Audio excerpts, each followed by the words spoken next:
Bonjour. Et merci d'être venu. Nous voudrions vous poser quelques questions. Décrivez en 3 mots votre métier. 3 mots vraiment. Flexibilité, patience et réactivité. Voilà. S'il faut que je développe, je peux développer, mais s'il faut 3 mots, c'est cela. Qu'est-ce qui vous a envie de faire ce métier?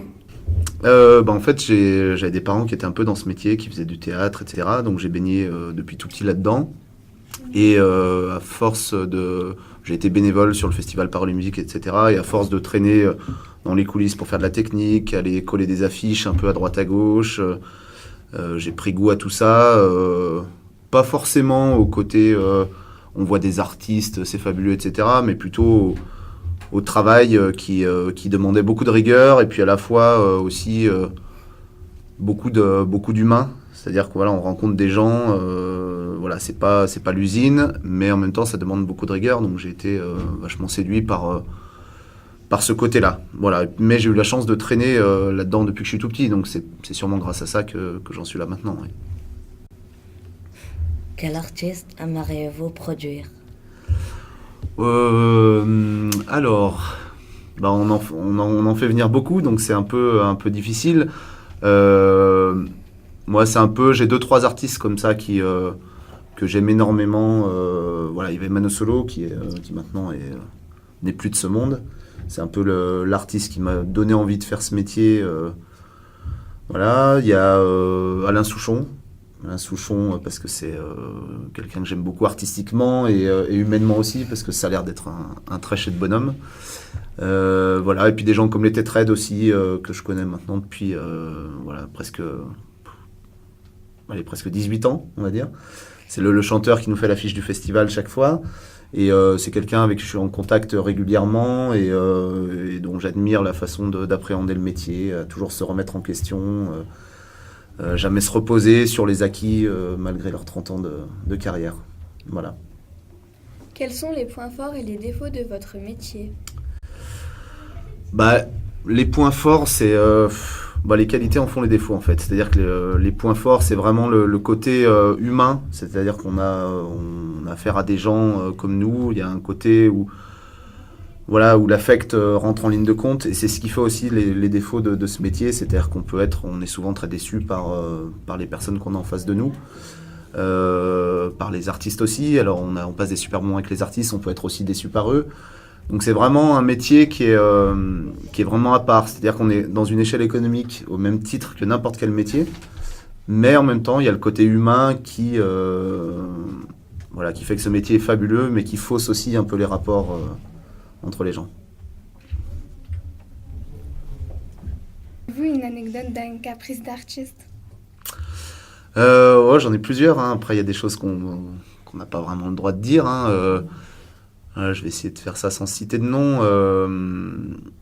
Oui, un jour, un manager d'un artiste assez connu nous réclamait des serviettes pour ses artistes pour qu'ils puissent prendre une douche.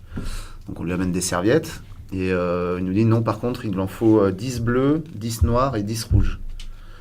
Voilà, c'est des choses comme ça, des choses comme ça, qui m'énervent dans ce métier-là, c'est qu'il y a des exigences complètement stupides.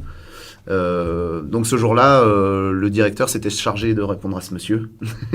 Il lui avait gentiment dit, là je dis ça pour la caméra parce que c'était pas passé comme ça, c'était un peu plus méchant. Il lui avait gentiment dit qu'il aurait des serviettes blanches, noires ou jaunes ou marron, mais en tout cas qu'il pourrait s'essuyer en sortant de la douche. Voilà. Il y a beaucoup de choses comme ça sur les bouteilles d'alcool, sur des marques de bonbons. Je connais même des artistes qui demandent des M&M's bleus. Donc il faut trier, voilà. Mais ça fait partie des petites choses insupportables. Pas des artistes, mais de leur entourage. Voilà. Vous gérez de nombreux artistes. C'est pas trop dur de devoir tout organiser? Sur le festival, on a la chance d'avoir une super équipe, que ce soit les gens salariés ou les bénévoles. C'est des gens qui se donnent sans compter. Donc c'est plutôt agréable, quoi. À vos débuts, avez-vous fait d'autres métiers? Alors, est-ce que j'ai fait d'autres métiers? Pas vraiment, parce que j'ai pas vraiment eu le temps, parce j'ai eu mon bac, je sais pas, en 96 ou quelque chose comme ça. J'étais un petit peu à la fac, un tout petit peu. Et puis, parallèlement, pour financer l'appart que je voulais prendre un peu plus tard, j'ai trouvé un boulot de technicien à la salle Jeanne d'Arc, donc une salle de spectacle.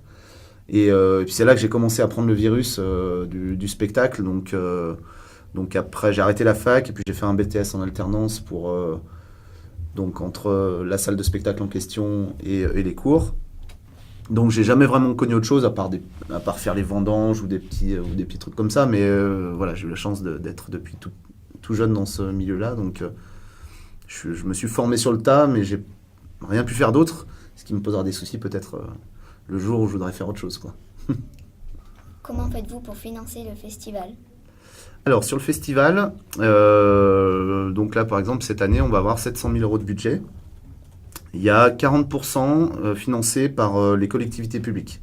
Donc, ça s'appelle des subventions. Donc, on a la ville de Saint-Étienne, Saint-Étienne Métropole, le Conseil général de la Loire, la région Rhône-Alpes, qui finance pour, allez, on va dire, ouais, c'est ça, 40% du budget. Et après, le reste, on a des sociétés privées propres au spectacle. Moi, je vous dis les noms, hein, mais CNV, la DAMI, le FCM, la SACEM. Voilà. Et le reste, c'est la billetterie et tout ce qui est bar, merchandising, etc. Donc voilà, on est autofinancé à 60%, ce qui pour un festival comme le nôtre est quand même déjà assez gros. Voilà. En général, on est plus dans la proportion inverse, c'est-à-dire 60% de financement public et 40% d'autofinancement. Et merci.